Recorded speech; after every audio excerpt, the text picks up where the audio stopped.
Só um minutinho. Olá, bom dia a todos. Estamos aí ao vivo no Facebook, né? Fazer a abertura aqui do professor Danilo.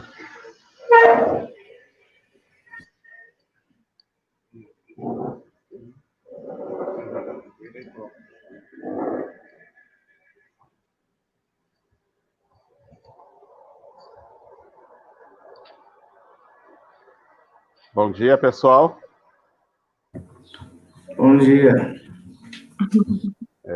Agradecer a presença da professora doutora Edna Sampaio, a vereadora eleita por Cuiabá, também a vereadora por Nova Friburgo, Rio de Janeiro, Maiara, obrigado pela participação. E dizer que também, no momento da roda de conversa, teremos a participação da vereadora Dandara, eleita por Uberlândia. Agradecer aos nossos colegas de trabalho, professores, né, alunos, né, e dizer que este evento poderíamos estar realizando muitas vezes durante o ano todo. Mas não podemos deixar passar em branco essa data de amanhã. O Brasil é um país de negros e ainda existe muita desigualdade. E esse trabalho, essa luta, ela é no cotidiano, é no chão da escola, que a gente vai promover essas desigualdades. Eu agradeço a presença de todos, declaro aberto nossa live, né? Dizendo que hoje estamos emprestando esse canal do professor Marlos e que nos próximos eventos nós já estamos criando o próprio canal da escola. Então já criamos esse canal e a partir dos próximos eventos podemos estar realizando diversos eventos através do canal da escola. E agradecer também ao professor Samuel e ao professor Edinaldo, que foram convidados e vão fazer uma fala também, como representantes aqui maior da nossa escola. E após a fala das nossas queridas convidadas, abriremos para a roda de conversa, ok? Bom dia a todos, bom trabalho a todos e obrigado pela participação de todos.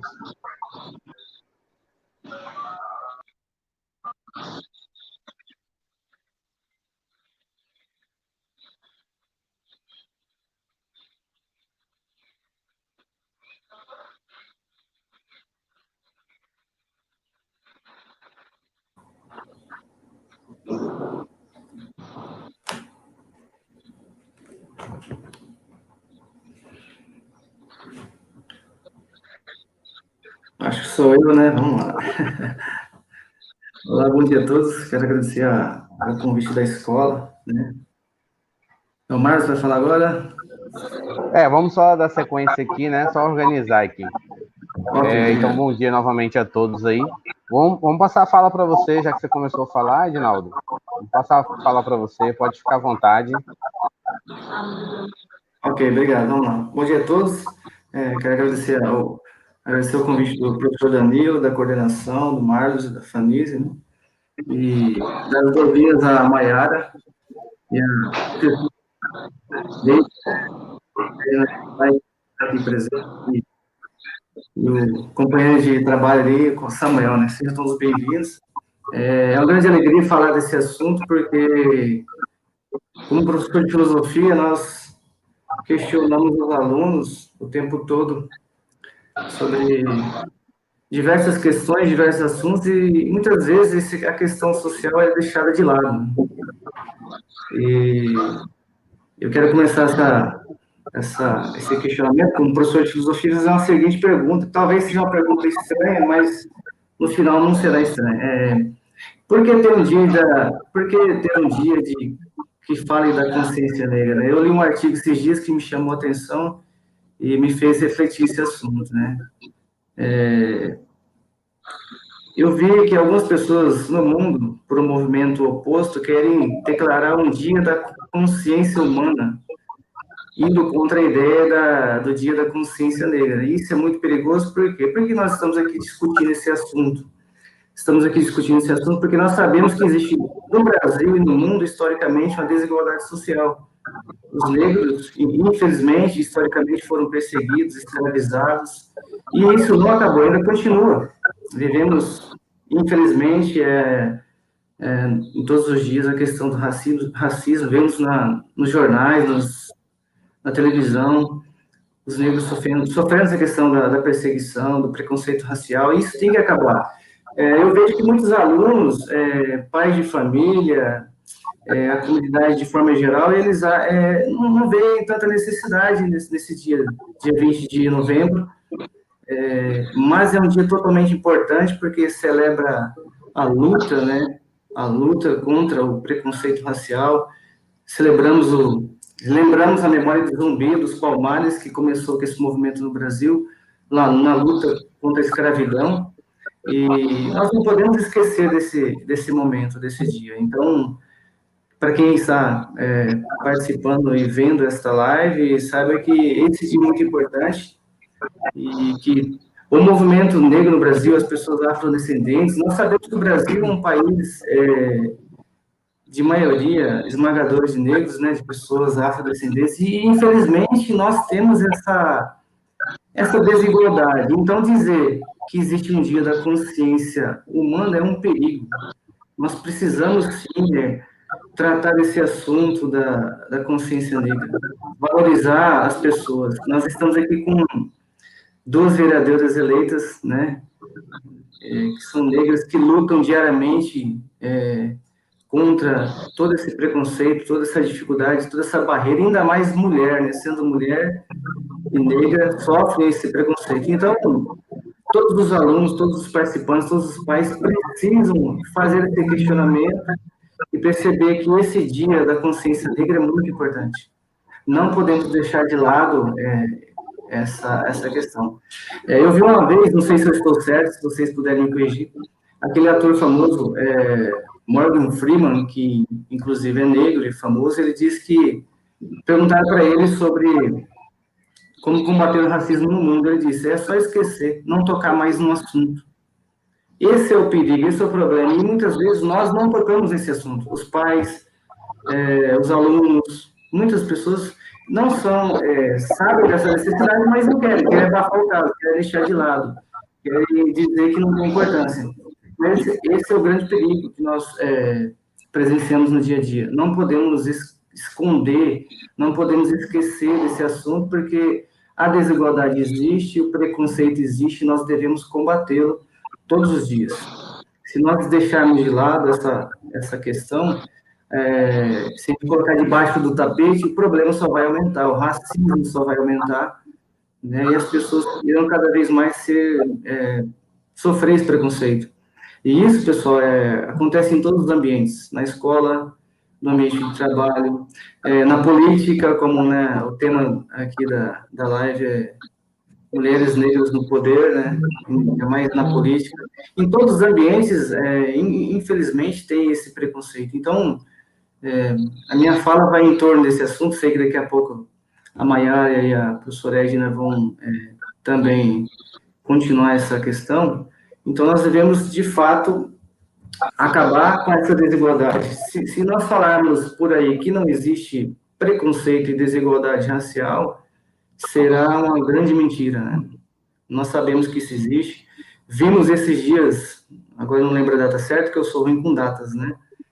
Aquele policial que acabou assassinando aquele rapaz nos Estados Unidos e movimentou o mundo inteiro tratando esse assunto sobre preconceito racial, né? E os negros, não só no Brasil, como no mundo inteiro, sofrem com esse problema, padecem dessa problemática. Então, nós, como professores, não só de filosofia, de sociologia, políticos, mas de todas as áreas, devemos combater, devemos de fato, conscientizar as pessoas desse assunto para que o preconceito termine, para que o racismo, a escravidão e todas as outras coisas termine. Falei escravidão porque ainda, de certa forma, a escravidão existe, né?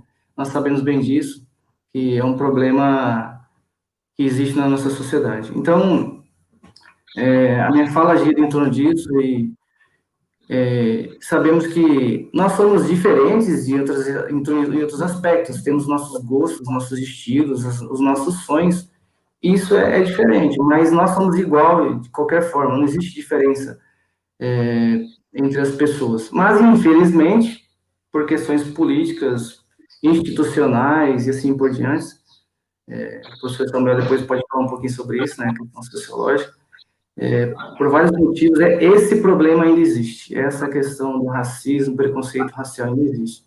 E hoje nós vemos nessa live, de forma precisa, que 2 exemplos de mulheres que chegaram e venceram esse problema, não sei se eu posso dizer, esse mal social que existe, que é a desigualdade social e o preconceito. Então, eu fico muito feliz de estar aqui falando, eu sei que é muito rápido, um pouco tempo que a gente tem, mas é muito legal estar aqui falando desse assunto e falando da importância da consciência negra, não só no Brasil, mas no mundo inteiro. Precisamos combater esse problema, essa desigualdade e valorizar cada vez mais esse movimento a favor das pessoas negras ou afrodescendentes.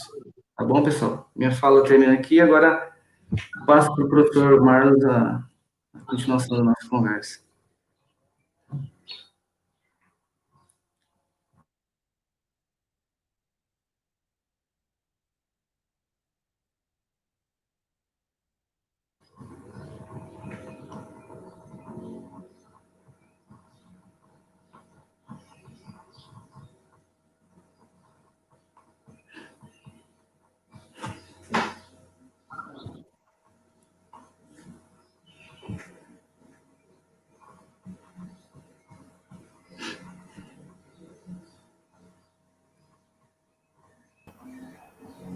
Eu acho que a câmera do Marlos travou. Pois é. Bom, lá na programação eu estou na sequência. Gente. Essa na sequência, pode continuar, professor. Se a gente puder dar continuidade, sim, né? A gente espera ele resolver o problema dele. Conforme todo mundo recebeu um roteiro, vamos seguindo, vamos ajudar o companheiro aí, né? Fica à vontade, professor Samuel, então. Bom, bom dia. Estão me ouvindo bem? Bom dia a todos, sim, a todas. Quero agradecer também o convite da gestão para estar aqui falando hoje, né? E sejam bem-vindas as nossas convidadas, a Edna e a Mayara. E a minha fala hoje vai ser num sentido de um convite, né? Um convite a uma reflexão sobre coisas que eu venho pensando aí nos últimos anos, né? Que é sobre como a gente pode ser um aliado dentro de uma luta antirracista, né? E eu acho que existem alguns passos importantes, né, para que a gente possa avançar nesse trabalho. E eu acho que uma coisa importante, né, a princípio, é reconhecer que a nossa forma de pensamento, né, hegemônico, a forma como a nossa sociedade se encontra hoje, ela é fruto de um processo colonial, ela é fruto de um pensamento eurocêntrico, colonizado. Então, se a gente olha, né, para a história aí das colonizações, a história do Brasil, né, a gente consegue ver isso evidentemente, mas as relações, né, da sociedade, como elas se encontram hoje, elas são fruto disso, né? Então, é importante falar disso porque o racismo, ele não é simplesmente uma atitude individual, né? Ele não é uma atitude de uma pessoa ou outra, mas ele é uma estrutura, né, que está na base da construção da nossa sociedade. Então, as nossas relações sociais, a nossa forma de pensamento, ela é atravessada, né, por essas relações racistas. A gente consegue perceber isso, né, em todas as esferas da nossa sociedade, mas pegando o exemplo, né, dos currículos escolares, né? A gente ainda estuda a história da Europa como se fosse a história universal, né? Como se fosse a história do mundo, né? E mesmo quando a gente estuda, né, lá no início, né, das nossas primeiras aulas de história, né, a civilização egípcia, a gente estuda o Egito como se fosse a base do Ocidente, né, da civilização ocidental. A gente desloca a própria história da África do povo africano. Muitas vezes, né, muita gente estuda a história do Egito, né, lá nos primeiros anos do ensino fundamental, e nem tem consciência de que isso faz parte da história da África, né, embranquece o Egito. Então, a gente é atravessado por isso, a nossa ciência, a nossa arte, a política, a economia, tudo isso vem fruto, né, de uma construção eurocêntrica, né, que é quem sempre esteve nas posições de poder ao longo da história, né, foram os europeus, foram os descendentes de europeus, né, homens brancos. Então, a nossa sociedade hoje é reflexo disso.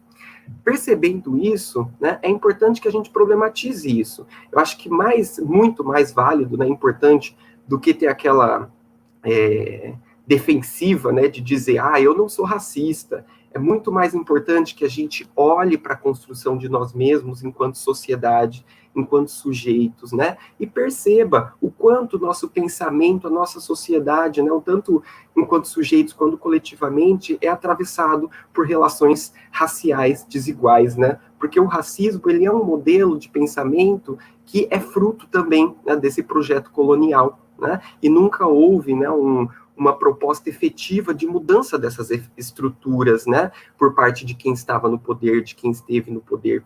Então, essas estruturas, elas permanecem. Então, nós somos atravessados a todo momento, né, por essas relações raciais que são perpassadas por desigualdades, né.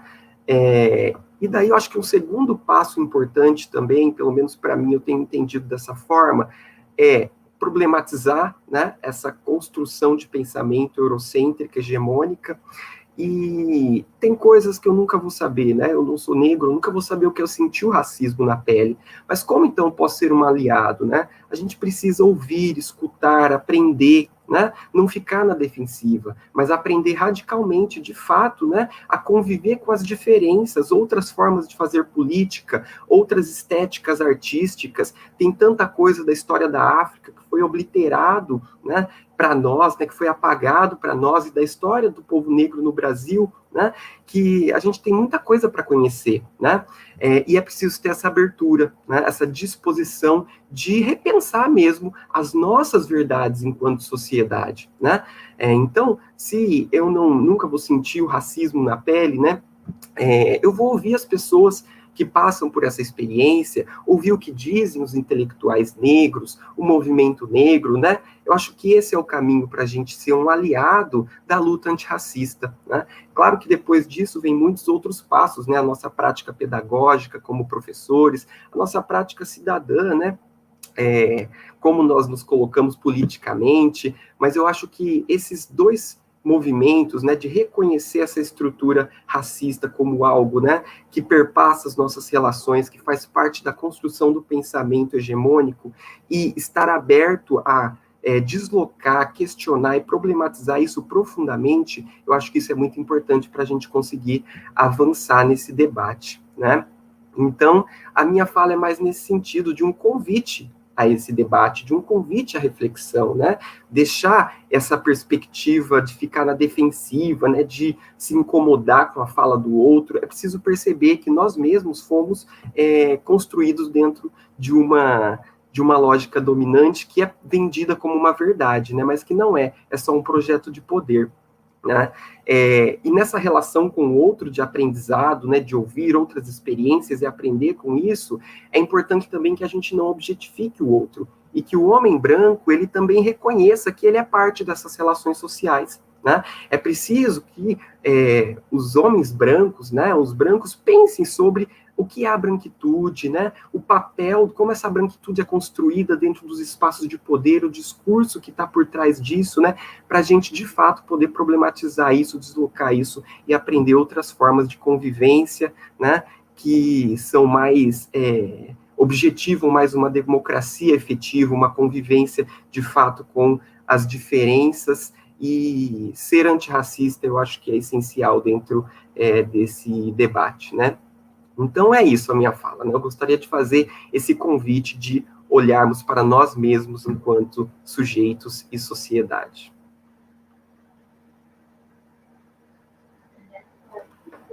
Obrigado, Samuel. Muito importante a sua fala, né? Mais uma vez. Muito obrigado pela sua participação aqui conosco, né, nessa live. E aí eu vou passar para a fala para a professora Edna Sampaio. E fica à vontade, então, professora Edna Sampaio, para fazer seus pontuamentos aí, nessas pontuações aí, e enriquecer ainda mais aqui a nossa live sobre esse tema tão importante, né?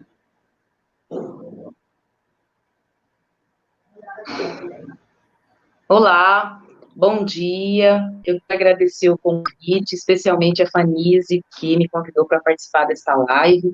Eu acho sempre muito importante que a gente debata essa questão do racismo, né, e do machismo, que são fenômenos que estruturam a nossa sociedade, e compreender um pouco como é que esse movimento estrutural da sociedade pauta nossas ações cotidianas, reforçando essa estrutura e nos estruturando enquanto um pensamento, uma prática social, né? Falando um pouco meio complicado, mas eu vou tentar simplificar aqui. Bom, primeiro pensar o racismo como uma estrutura social, né? E o que significa isso? Significa que o racismo não se manifesta apenas pelo gesto ou atitude de preconceito, né? Existe toda uma organização social, né, que foi pautada na racialização da nossa sociedade. Então, basta a gente imaginar, por exemplo, que durante quase 400 anos, o povo preto que veio para estas terras, né, brasileiras, eles ficaram, né, totalmente impedidos de serem, inclusive, considerados como pessoas, como gente. Então, a sua humanidade foi destituída por um sistema de expropriação, de exploração, que retirou o direito das pessoas pretas, inclusive, de serem tratadas como gente. Né? Então, imagina o que significa isso no impacto da construção de poder dessa sociedade brasileira, né? Então, os pretos e as pretas foram excluídos do poder econômico, do poder simbólico, de serem consideradas como pessoas e respeitadas como tal, e as suas descendências, né, elas sofrem até hoje as consequências de um sistema, que é um sistema, talvez, o maior genocídio que a humanidade já praticou, que foi todo esse período de escravidão no nosso país. Então, na verdade, as injúrias raciais, elas são manifestação de um problema estrutural que é o racismo. E o que significa isso? Significa que quando se construiu o poder na sociedade brasileira, pretos e pretas foram excluídos desse poder. Então, não havia pessoas pretas ocupando cargos de governador da província, não havia pessoas pretas ocupando cargos públicos, os nossos antepassados estavam impedidos de ocupar esses espaços, né? Assim como as mulheres também, durante um longo período. Isso quer dizer que o poder, ele foi construído e cercado para se proteger, de outras pessoas que pudessem vir a compor esse poder e ameaçar aqueles que já tinham poder. Nossa sociedade é constituída pela maioria de gente preta ou parda. E é até difícil para nós nos reconhecermos como povo preto, porque o Brasil foi constituído com base na ideologia da democracia racial, né? O que significa, durante muito tempo, o Estado brasileiro promoveu uma ideia falsa de que, né, no nosso país, a miscigenação, a relação entre pretos e brancos, eram relações que eram pautadas por uma democracia racial, o que não é verdade, né? O que nós sempre fomos afastados dos espaços de poder, nós sempre fomos impedidos de ocupar posições sociais de prestígio, né? Isso é algo que perpassa a estrutura da nossa sociedade. Agora, todo poder, ele é constituído, ele é legitimado por uma ideologia. A ideologia é a forma como o poder usa para convencer as pessoas mesmo as pessoas que estão oprimidas, que são vítimas dessa opressão, de que é natural aquela opressão. Então, por exemplo, o poder dos empresários, o poder do capital, convence os trabalhadores que o trabalho é a forma pela qual eles podem resolver a vida econômica deles.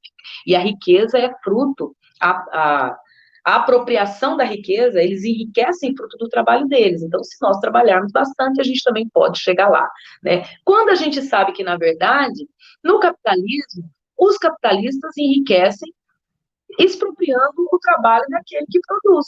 Então, muita gente, a pobreza não é produzida pela ausência de trabalho dos trabalhadores, por preguiça ou por qualquer outra coisa, senão pelo fato de que nós vivemos uma sociedade que vive da acumulação do capital de alguns sobre muitos. Então, a desigualdade econômica vem daí.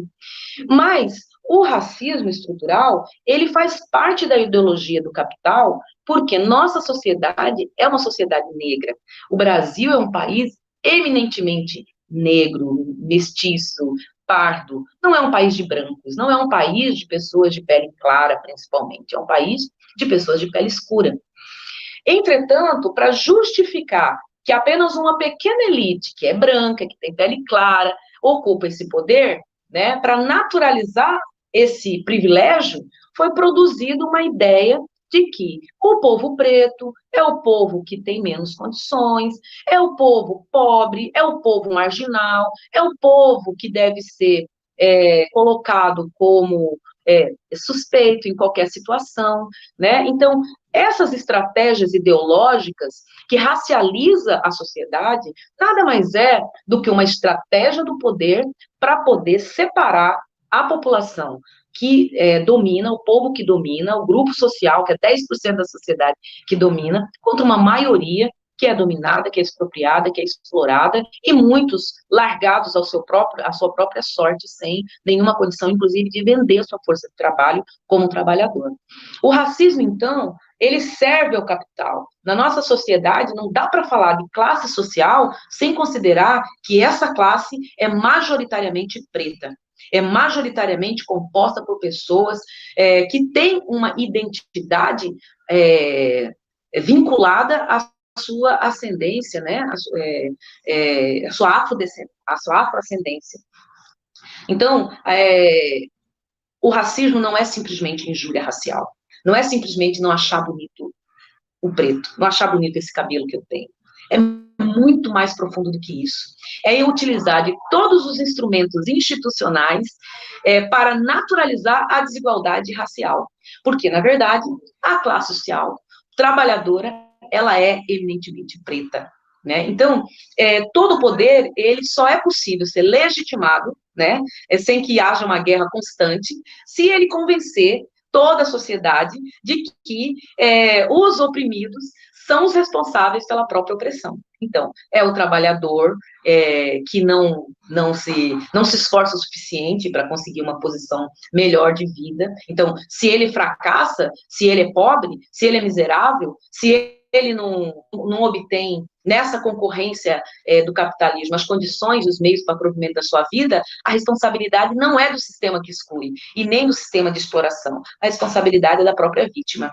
Do mesmo modo, o racismo. Então, o racismo, ele imputa ao sujeito cuja pele é escura a sua própria depreciação. Então, há até quem diga que os pretos é que são racistas. Os pretos são racistas, os pretos não aceitam. Como se fosse possível nós, que somos da população preta, termos alguma vantagem sobre o racismo. Bom, se o racismo não confere vantagem nenhuma ao preto, pelo contrário, o racismo é um instrumento pelo qual o capitalismo se utiliza no Brasil, especialmente, mas não só no Brasil, de uma forma de depreciação de uma força de trabalho que é a maioria preta. Então, não estamos falando apenas do gosto, não estamos falando apenas da estética, nós estamos falando de poder, nós estamos falando de opressão, de expropriação de classe, que é atravessada também pela questão da racialização da sociedade. essa mesma ideologia que coloca para a população preta a depreciação, a desqualificação, coloca para a pessoa branca uma espécie de heroísmo salvacionista, como se todas as pessoas brancas tivessem a obrigação de serem melhores que as pessoas pretas. Então, é comum, por exemplo, e é aí como a minha trajetória é muito da ocupação dos espaços não permitidos para as pessoas, para os corpos negros, especialmente para as mulheres negras, o que você percebe é uma exaustão das pessoas brancas, e o tempo inteiro parece que tem a obrigação de serem mais qualificadas, de serem melhores. A supremacia branca também é uma ideologia que faz parte, que compõe o racismo e que povoa a cabeça dos não negros, né, infelizmente. O racismo tem um aspecto muito complicado no Brasil, que é a dificuldade que o povo preto tem de se identificar como preto. Então, eu digo sempre que ser preto no nosso país, que nós crescemos com a ideologia da democracia racial e de uma forte posição anti-povo preto, né, uma forte posição racista, né, é muito doloroso se colocar como preto, é muito doloroso. Então, a dor de ser negro numa sociedade tão racista e desigual como a nossa, muitas vezes impede as pessoas negras de se reconhecerem como negras, porque é muito complicado isso, né? Todas as questões relacionadas à depreciação, à desqualificação do sujeito, está ligada de forma sutil ou explícita à condição do preto, à condição de ser negro, né? Então, eu digo sempre que nascer de pele escura não é ser negro.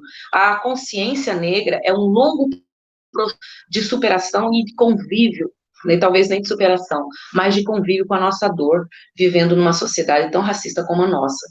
Então, combater o racismo é mais do que empoderar as pessoas negras para que elas tenham autoestima. Combater o racismo é identificar como é que as estruturas de poder se organizam para excluir as pessoas negras dessas estruturas. Por exemplo, não é coincidência que em Cuiabá, que tem 60% da população negra, da população não tenha tido em nenhum espaço legislativo e do poder, seja municipal ou estadual, a pauta da questão do racismo estrutural como uma questão de discussão política, como uma bandeira política. Não é coincidência que em Cuiabá, até agora, nós não tenhamos, mesmo no Partido dos Trabalhadores, uma única vereadora preta eleita. Eu sou a primeira. Não é extraordinário isso? Não é coincidência, não é natural, não é algo que a gente possa dizer, não, mas é que aconteceu, não sei. Não, isso acontece porque nós vivemos um país estruturalmente racista, uma sociedade estruturalmente racista. E isso quer dizer que inúmeros mecanismos sociais institucionalizados são construídos para impedir que pessoas pretas cheguem a espaços que são proibidos socialmente para elas. Né? Não existe uma lei que proíba, não existe o apartheid oficialmente no Brasil, mas na prática existe. Né? Basta a gente ver como é que o poder está constituído no nosso município, no nosso estado, no nosso país. Né? Então, o racismo estrutural, quando a gente discute a consciência negra, não quer dizer que nós estamos dizendo que os negros não são humanos ou que os brancos não são humanos, não é nada disso. Quer dizer o seguinte, numa sociedade racializada, que hierarquiza as pessoas pela cor da sua pele, que estabelece critérios de ascensão ao poder pela cor da pele das pessoas, que construiu muros para impedir que o povo preto chegasse a ter mobilidade social, acesso aos bens culturais. Numa sociedade dessa, vidas negras importam, porque são as vidas negras que estão sendo desumanizadas. A humanidade, ela não está tratando todas as pessoas da mesma forma. É o povo preto que está sendo considerado como não humano.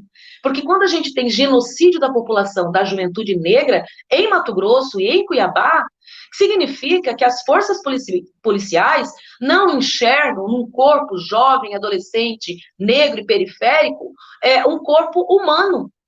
Então, ele pode ser abatido a qualquer momento sobre a menor suspeita. Então, as vidas negras importam porque são as vidas negras que estão sendo ceifadas por uma sociedade racista que estabelece uma hierarquia do mais humano para o menos humano, ou para o não humano. E quando você mata alguém como se matasse qualquer coisa, como se atirasse num alvo qualquer, você tirou daquela pessoa a sua humanidade. E quantos jovens nós perdemos no Mato Grosso, em Cuiabá, no Brasil, por conta de uma ação policial que tem como princípio a suspeita e a criminalização dos corpos negros. Essa criminalização dos corpos negros não é natural. Não foi criado naturalmente pelas pessoas que ocupam ou que carregam uma arma na mão. Ela é reflexo de uma estrutura social que estabeleceu uma hierarquia na qual os corpos negros são desumanizados. Por isso, a ideia de um dia da consciência humana é uma ideia estúpida, porque ela não concebe que nós estamos chamando atenção para o fato de que nós negros, nossos corpos são corpos humanos, nós somos sujeitos da sociedade brasileira e nós precisamos e temos o direito de ocupar os espaços, o que nós não estamos fazendo. E nós precisamos ser protegidos da violência policial, protegidas as vidas dos nossos jovens que morrem pelo racismo estrutural, porque isso também quer dizer que, além dos mecanismos objetivos que impede a classe trabalhadora, majoritariamente negra, de conseguir a sua condição de dignidade social, ela impede também, por mecanismos sutis, que nós sejamos reconhecidos como humanidade, como sujeitos de direitos, né? E aí, a eleição do Bolsonaro é um exemplo cabal do quanto a nossa sociedade é racista. Veja bem, um presidente da República que foi eleito produzindo discurso misógino, discurso machista, discurso racista, e defendendo a morte a esses que são considerados inimigos desse poder fundamentalista.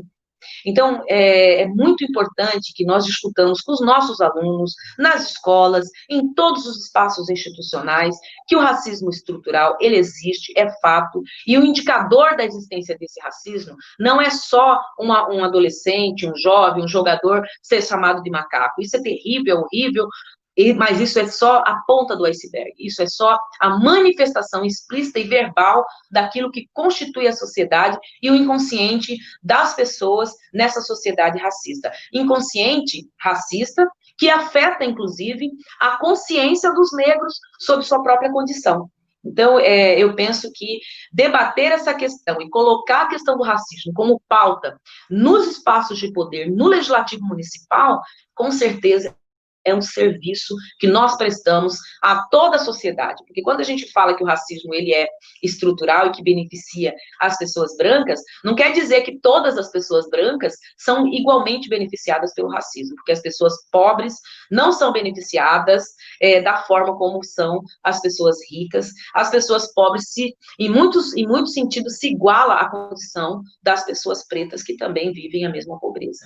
Mas são os corpos negros que são objeto da violência da sociedade racializada, da sociedade racista, né? Então, essa discussão, esse debate, ele é fundamental, e é fundamental, inclusive, que nossos alunos compreendam que a igualdade racial só vai poder ser, de fato, conquistada quando a gente olhar para as instituições de poder e ver, por exemplo, uma Câmara Municipal proporcionalmente por pretos, brancos e pardos, uma Assembleia Legislativa da mesma forma, um Congresso Nacional, governadores também e governadoras pretos e pretas ocupando esses espaços de poder, e a gente não ter ocorrências policiais em que 80%, 70% dos casos de homicídio, de homicídio da população seja a população negra, né? E 70% das pessoas que estão presas nos presídios brasileiros também sejam negros. Como é que nós temos uma proporção de 70% quando o indicador é de violência, é de prisão, e nós não temos a mesma proporção quando o indicador é de ocupação de cargos de juiz, do topo da cúpula do serviço público, de cargos legislativos, seja no município, seja no estado, seja na União, né? Então, se não há essa equivalência proporcional, é porque é um problema. E esse problema é a forma estruturada, racista, como a nossa sociedade está organizada. E esse racismo perpassa o nosso inconsciente também, na medida em que nós não reconhecemos beleza nos corpos negros, no seu jeito, no formato e na textura dos nossos cabelos, por exemplo. São coisas simples, mas são manifestações do racismo que está dentro de nós, mas é mais do que isso, ele se expressa nas organizações sociais e na explosão morte dos corpos negros. Então, é um pouco isso que eu acho que é importante dizer, e dizer que a eleição de uma mulher negra, que é a capital de um estado do agronegócio, ou um negócio que é feito por pessoas brancas, de olhos claros, que vieram para cá explorar a nossa natureza, os nossos recursos naturais, e estão destruindo os nossos mananciais aquíferos, as nossas florestas, o Pantanal, o Cerrado, né, e também cometendo o racismo ambiental. Então, é muito importante, é fundamental que uma mulher negra esteja presente na Câmara Municipal para que outras mulheres possam ver. Nós podemos, nós temos que assumir esse espaço, nós temos que ter representatividade, porque a sociedade, ela é plural, ela é diversa, e ela precisa ser democrática, e para isso precisa que espaços de poder representem a composição da população que nós temos aqui em Cuiabá e em qualquer lugar desse país. Muito obrigada pelo convite. Então, é isso que eu tinha para falar. Obrigado, doutora Edna, né? Edna Sampaio, doutora aí. Muito obrigado pela participação na nossa live. E aí, daqui a pouco a gente aguarda a senhora para a roda de conversa, né? Onde o público aí vai poder fazer perguntas, né? Nós vamos fazer perguntas aí, mas agradecer mesmo de coração a sua participação, a sua disponibilidade em participar da nossa live e mostrar aí a dificuldade, né? E parabéns pela sua eleição, né? E aí eu queria passar agora para Maria Felício, né? Fotógrafa e Maiara Felício, desculpa, perdão. Maiara Felício, fotógrafa e militante aí das causas raciais e mulheristas, né? Idealizadora aí da Movimento Preto, né? Império das Negras. Seja bem-vinda, Maiara. Oi, gente, bom dia. Olha, eu posso dar uma de Tiete? Meu Deus, que mulher maravilhosa! Já quero dar um abraço. Mandaram, eu sou sua fã. Que alegria ver sua ocupação lá na Marca Tiburi. Não tem como, gente, não tem como saudar e prestar continência para essas mulheres que eu admiro tanto. Olha o que a gente fez na primeira eleição, pós-eleição, Bolsonaro. Meu Deus, gente! Que coisa mais linda, olha! Parabéns, parabéns. Agora eu vou me recompor. Bom dia, gente. Quero agradecer o convite aí para a gente fazer uma fala, conversar um pouco de como foi esse processo para chegar na cadeira de vereança e que loucura que foi, gente. Primeiro, acho que eu não conseguiria contar essa história sem contar um pouco do Movimento Preto Império das Negras, que foi um projeto que eu idealizei há 6, 5 anos atrás, que começou com 5 amigas que queriam ser divas da internet. A gente estava vendo ali uma ascensão das blogueiras, das digitais influencers, e a gente queria ocupar aquele lugar. E assim, para mim foi muito difícil, porque eu vivo numa cidade muito conservadora. Friburgo mundialmente é conhecida como a Suíça brasileira, e quando a gente ouve esse peso, assim, existe um apagamento frenético da história da população preta que construiu a cidade, né? Parece que não valeu de nada, nós somos largados, a gente não tem celebrações nesse sentido, e esse pertencimento de negritude, para mim, demorou a chegar, assim, né, chegou, na verdade, muito tarde, chegou lá para os meus 21, 20 anos. E, por incrível que pareça, né, pensando nessa identidade de Suíça brasileira e pensando também em composição populacional, a gente tem aí uma maioria, majoritariamente, a população friburguense é preta, e aí não tem muito sentido, né, a gente ficar nesse discurso e se relacionar com pessoas brancas, né, apenas com pessoas brancas. Quando eu cheguei nesse momento de encontrar essas 5 amigas pretas e poder conviver um pouco melhor com elas, começou a bater muita noia para mim, de querer entender, né, os meus processos, de querer entender, de mesmo tendo muitos coleguinhas na escola pretos, de eu só andar com brancos, e foi isso, foi meio que um caminho para entender quem era Maiara Felício e quem que fez parte aí dessa ancestralidade. E a gente queria dançar, a gente queria ir para balada, a gente queria ocupar todos os lugares, e acabava que a gente ia para eventos, assim, né, que o pessoal de classe média ia, e o pessoal, quando a gente chegava, ficava meio assim, o que essas pretinhas estão fazendo aqui no meio da gente? E a gente já chegava para fazer check-in no chão, para dançar mesmo, se divertir, e o pessoal sempre olhou aquilo como se fosse algo de outro mundo.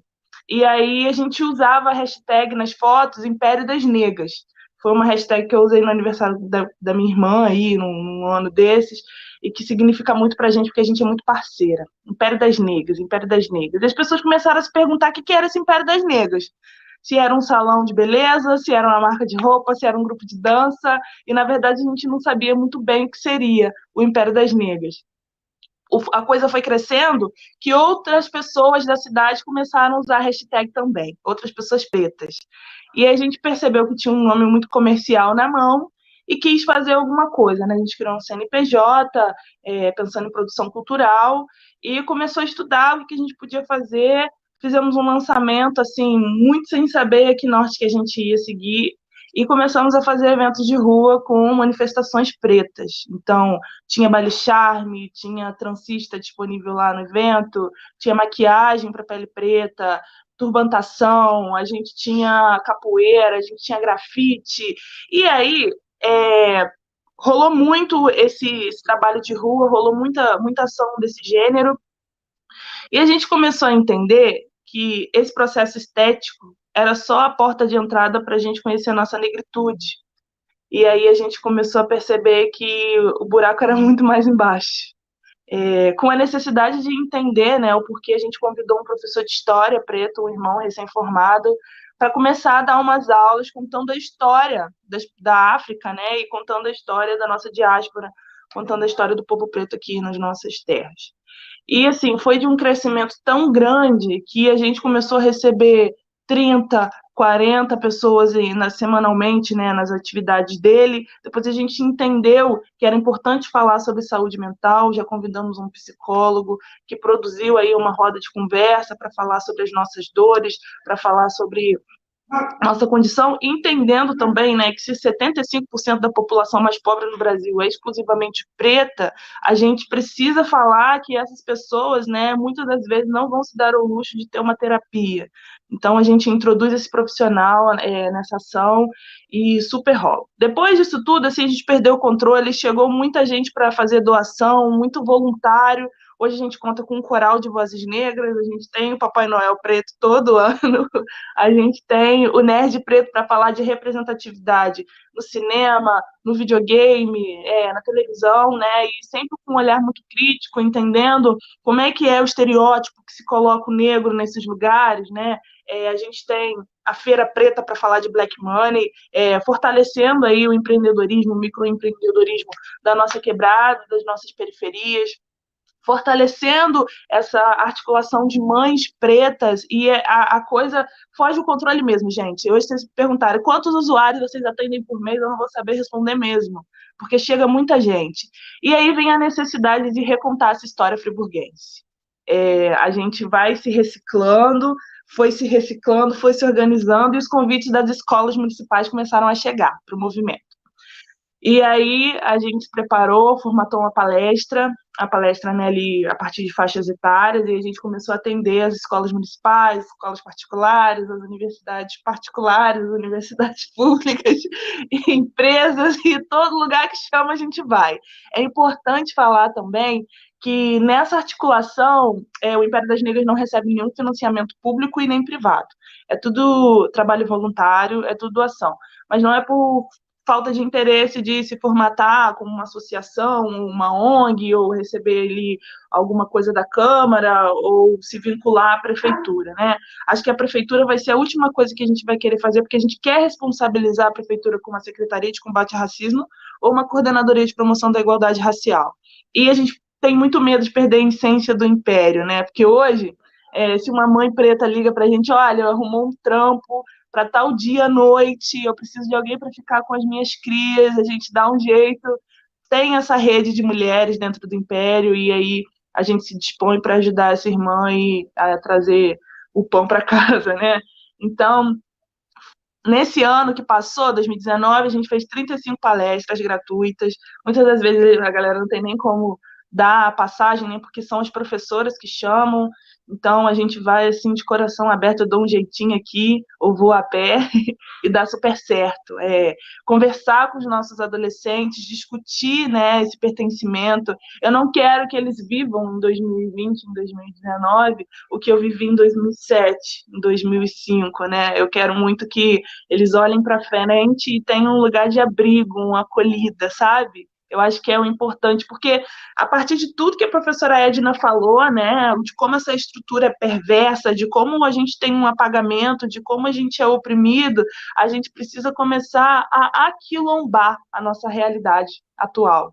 Então, a partir disso, né, que as nossas ancestrais que pisaram nessa terra há um século atrás, né, criaram um quilombo dentro de Nova Friburgo, a gente vai resgatando essa identidade e realizando uma nova Friburgo de fato, né, introduzindo e responsabilizando a gestão para esse lugar. O Império cresceu demais, fugiu do controle, a prefeitura ficou incomodada, né, a última gestão ficou super incomodada, porque eles não levavam crédito do trabalho e mesmo sendo lei orgânica do município, não havia um cumprimento, né, dessas políticas afirmativas, coisa que a gente faz sem gasto nenhum. Muitas das vezes a gente teve porta batida na cara, e também a questão da população LGBTQIA+, que a gente abraça, e a gente teve o prazer de puxar a parada LGBTQIA+, do ano passado. Foi lindo, mas sem estrutura nenhuma. Parece que as pessoas foram para o evento querendo realizá-lo, né? Então, tudo que foi se desenrolando durante a atividade, foi a galera que chegou com caixa de som, foi a galera que arrumou o microfone, foi a galera que estava ali realmente por uma luta e por orgulho de ser quem é. E foi lindo, foi lindo. E a partir daí, né, desses não, a gente não teve auxílio nenhum, né, a prefeitura se encarregou de mandar os ofícios, de fazer algumas coisas e no dia a gente não conseguiu.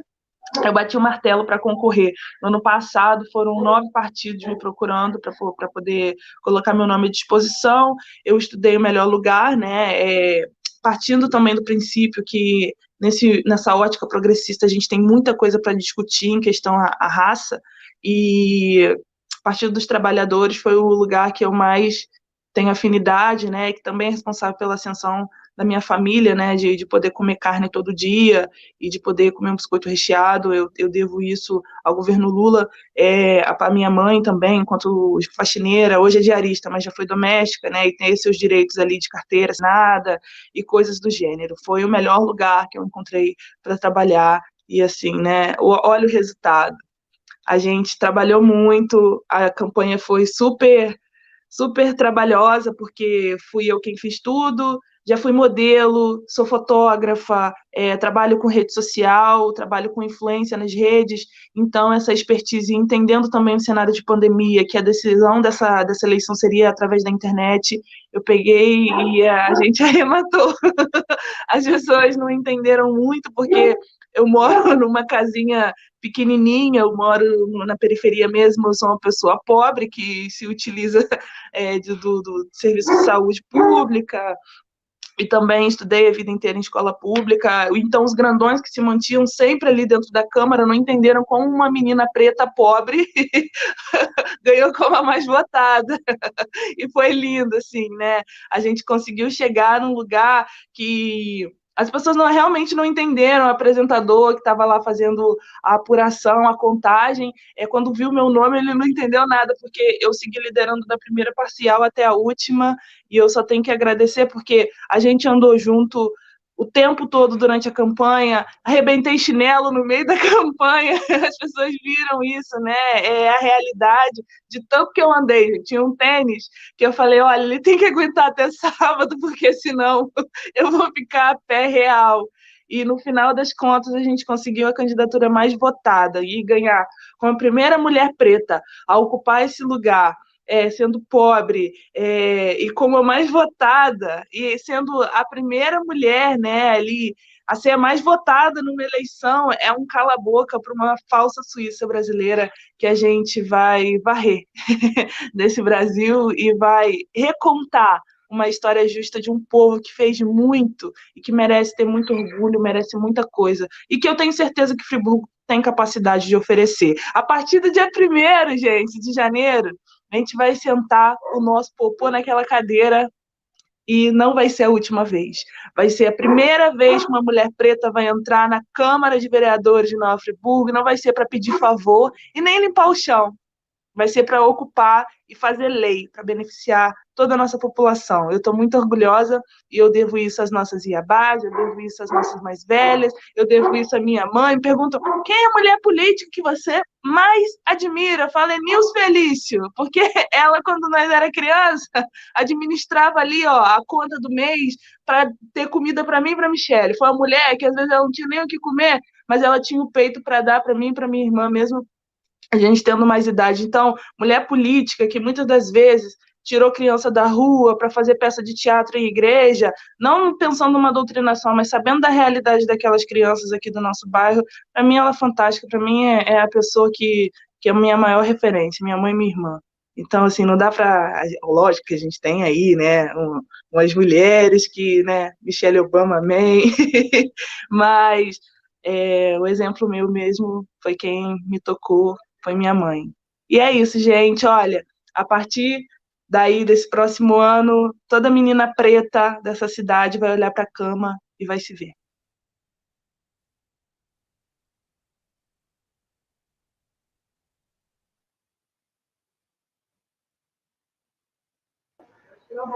Oi, pessoal, vamos lá, né? Tudo bom? Então, muito obrigado, Dandara. Parabéns aí pela sua eleição expressiva aí em Nova Friburgo, né? Como você disse aí, a Suíça brasileira, né? Mas que bom que você vai estar lá agora e não vai estar limpando o chão, nem pedindo favor e muito menos servindo um cafezinho para os vereadores lá, né? Você vai estar lá em pé de igualdade, pelo menos, né? Naquele local ali você vai estar igualmente a eles. Parabéns. E aí eu passar a palavra para Dandara, né? Dandara aí, vamos passar a palavra para Dandara. Que fala potente, hein, Mayara? Fez eu chorar aqui, menina. Para com isso. Oi, gente, tô feliz demais. Bom dia, muito obrigada. Queria começar dizendo para Mayara, para Edna, que o ano passado teve o Encontro Nacional de Mulheres Negras do PT. Não sei se vocês participaram. Mas nele, a Benedita da Silva chorou muito. E ela disse, gente, eu tô com 70 anos e eu não vou durar para sempre. Eu preciso que vocês se elejam. Eu preciso que vocês ocupem os espaços de poder. E aí ela foi falando nome por nome. Fulano tem que se eleger, Beltrana em tal lugar, Beltrana em tal cidade. E eu queria falar para a Benedita hoje que nós somos milhares de Beneditas em todo o país. Maiara foi eleita a mais votada em Nova Friburgo, eu fui eleita a mais votada aqui em Uberlândia. Nós somos a legião de jovens mulheres negras que colheram essa luta ancestral por reparação e que hoje ocupam os espaços de poder porque outras, como Edna, vieram abrindo caminho. Então, queria saudar a Lélia Gonzalez, uma grande referência na minha vida, Abdias do Nascimento, Maria Carolina de Jesus, queria saudar também Luísa Bairros, e se nós chegamos até aqui é porque essas pessoas existiram, né? E conseguiram conquistar muitos direitos e que a nossa geração tem uma responsabilidade histórica nesse momento, né? Deixar um futuro melhor para os que virão depois de nós. Eu sou uma militante jovem, tenho 26 anos, comecei a atuar politicamente muito novinha, ainda secundarista, refundando o Grêmio da minha escola, lutando contra o aumento da passagem. Quando eu entrei na UF, eu fui para o Diretório Central dos Estudantes, para o DCE, fui para a União Estadual dos Estudantes, sempre aliando a luta do movimento estudantil com os movimentos sociais. Então, toda manifestação, todo ato, eu estou lá, se é na luta do sem terra, do sem teto, das mães, das pequenas produtoras, eu estou sempre junto, acreditando que é realmente só a luta que muda a vida, né? E mesmo atuando nos movimentos sociais, durante esses 10 anos, nós, mulheres, negras, jovens, sofremos com as mais diversas violências na política, né? um processo de desautorização, deslegitimação da nossa liderança, da nossa militância. Quantas pessoas não falaram para mim ao longo desse processo de pré-candidatura, Dandara, mas você é até boa, mas você não tem o perfil para ser candidata, você não tem experiência, você é muito jovem, mas qual que é a sua base, da onde você vai tirar voto, né? Então, um processo muito cruel. E para essas pessoas todas, nós demos a resposta, né, Maiara? Que o povo quer se ver nos espaços de poder, na TV, no processo de tomada de decisão. Para a gente fortalecer a democracia, a gente tem que voltar para o princípio básico, que é a democracia representativa. E não dá para os nossos representantes serem a cara, a origem, a sexualidade, a idade, o gênero de apenas 1% da população. Nós precisamos garantir que as pessoas olhem para os espaços de poder e se vejam lá, para a gente fortalecer realmente as instâncias, né, as instituições, romper com essa crise de representação que está aí. Eu concordo muito com a Edna. O racismo, ele é um sistema extremamente sofisticado, ele é estrutural e estruturante, ele organiza todas as relações de poder na nossa sociedade, determina lugares e não lugares, quem vai viver, quem vai morrer. Não é à toa que o extermínio da juventude negra, o genocídio, a necropolítica atua fortemente sobre os nossos corpos. Não é à toa que nós somos maioria nos presídios, minoria nos espaços de poder, maioria no subemprego, minoria nos altos postos de comando e de chefia, maioria nas periferias, minoria nos espaços em que tem pessoas protagonistas de processos. Romper com essa lógica de exclusão não é pouca coisa nessa eleição. E eu também estou muito feliz que a resposta esse ano nas urnas seja essa para as esquerdas. As esquerdas precisam refletir que para a gente avançar nessa construção de um outro país, de uma outra sociedade, romper com esses valores fundantes, racistas, é fundamental. Aonde a esquerda foi bem, renovou, elegeu gente legal, estrondou de voto, é porque elegeu mulher negra. E isso precisa ser uma reflexão das esquerdas brasileiras, né? Que eu acho muito importante. E é fundamental a gente pensar também que quando um corpo negro ocupa um espaço, nunca é um corpo negro vazio. A professora Nilma Lino Gomes, que é uma grande referência para mim, ela sempre diz isso, do corpo negro emancipado, que chega produzindo subjetividades desestabilizadoras, que mudam a ordem do que está colocado. E eu tenho certeza que essas mulheres negras que agora vão ocupar casas legislativas vão desestabilizar os poderes impostos, os desmandos das elites, dos coronelistas locais. Nós vamos realmente alterar a forma, o modo de funcionamento e alterar a ordem das prioridades do que é aprovado. Mas queria falar também para quem está nos assistindo que não basta só votar, é muito importante participar. A Maiara vai precisar de ajuda, que caminhem junto com ela, que façam pressão de fora para dentro. Quando ela colocar um projeto, tem que ter mobilização, tem que ter pressão na Câmara para ela conseguir aprovar. Quando tiver algum tipo de CPI, de investimento, mesma coisa, é pressão dos movimentos sociais. A Edna precisa ser fortalecida, porque nesse momento há também uma onda de ódio contra as mulheres negras que foram eleitas. Não sei se vocês viram a companheira que foi ameaçada de morte ontem, né? Então, esse movimento é fundamental. Fortalecimento, participação, porque a nossa batalha está apenas começando. E é um movimento transformador, né? Nós vamos ir produzindo outras referências, outras dimensões de ocupação de espaço, mostrando que sonho que se sonha junto é realmente sinal de querer mudar. Não é uma luta fácil, porque ela não começa e nem termina em nós somos parte dela, a nossa responsabilidade é realmente deixar um futuro melhor para os que virão. Então, eu estou muito feliz com essa eleição de tantas mulheres negras Brasil afora. aqui em Uberlândia nós derrotamos uma estrutura de poder imposta que é herdeira literalmente da Casa Grande, são os senhores de engenho.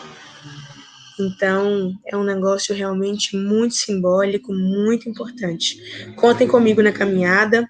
Forte abraço. Obrigado, Dandara, né? Eu estou aqui emocionado com a fala de vocês, meus olhos estão aqui lacrimejados, e eu sou negro também, né? Preto, né? E eu acho que todo preto, a Maiara já falava isso no início, né? Aqui nos bastidores, que a gente sofre esse preconceito já desde pequenininho, né? E eu sofri também, né? Claro, esse preconceito, né? Família humilde, aí vim de família humilde, e sofri esse preconceito, consegui me formar aí, e sou professor hoje, né? Professor de matemática aí na Escola Ferreira Mendes, e estou terminando também o curso de Direito. Então, assim, eu acredito que nós somos exceções, né? Nós somos exceções. Na verdade, a grande maioria da população preta, né, sofre muito preconceito e não tem oportunidade aí de crescer, de estudar. Prova disso é que mais de 76% da população negra, por exemplo, no estado de Mato Grosso, a população carcerária, 76% é negra, né? E só menos de 25% aí é branca. Então isso demonstra aí também, né, a desigualdade social e a discriminação aí que nós sofremos, né? Eu quero passar a palavra agora para a professora Fanise, né, que foi uma das idealizadoras junto comigo dessa live aí da Consciência Negra e foi quem entrou em contato com vocês. Então, emocionadíssimo aqui, quero agradecer demais aqui a participação de vocês e já já tem uma roda de conversa aí, colocar as pessoas que estão nos assistindo para que eles possam aí fazer algumas perguntas, né, e vocês possam aí aprofundar ainda mais aí na questão peculiar de vocês aí, né, de cada cidade. Então, vou passar aqui para a professora Fanise.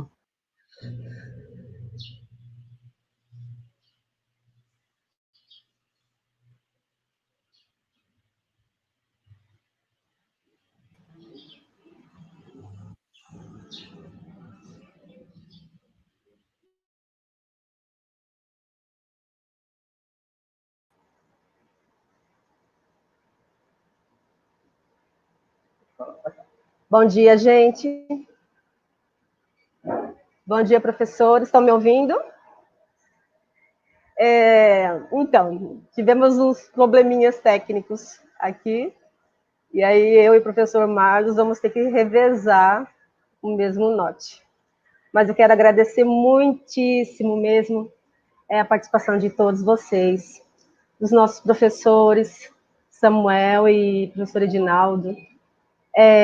Agradecer a participação dos nossos outros professores que estão aí no chat, dos nossos alunos.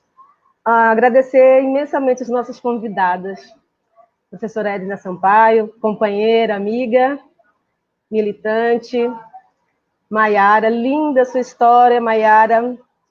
Assim, acho tão interessante a sua participação, porque você passou por escola, né, da rede pública, muito interessante a sua trajetória. A Dandara, a vereadora Dandara, é com muita satisfação mesmo que nós estamos fazendo essa live. É a nossa primeira live e também foi organizada assim, logicamente que depois de domingo, né? E a gente correu atrás de tudo isso.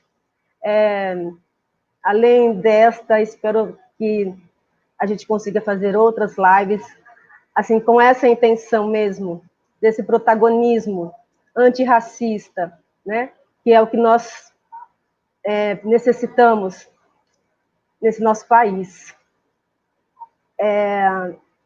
A participação de vocês muito nos engrandece, viu?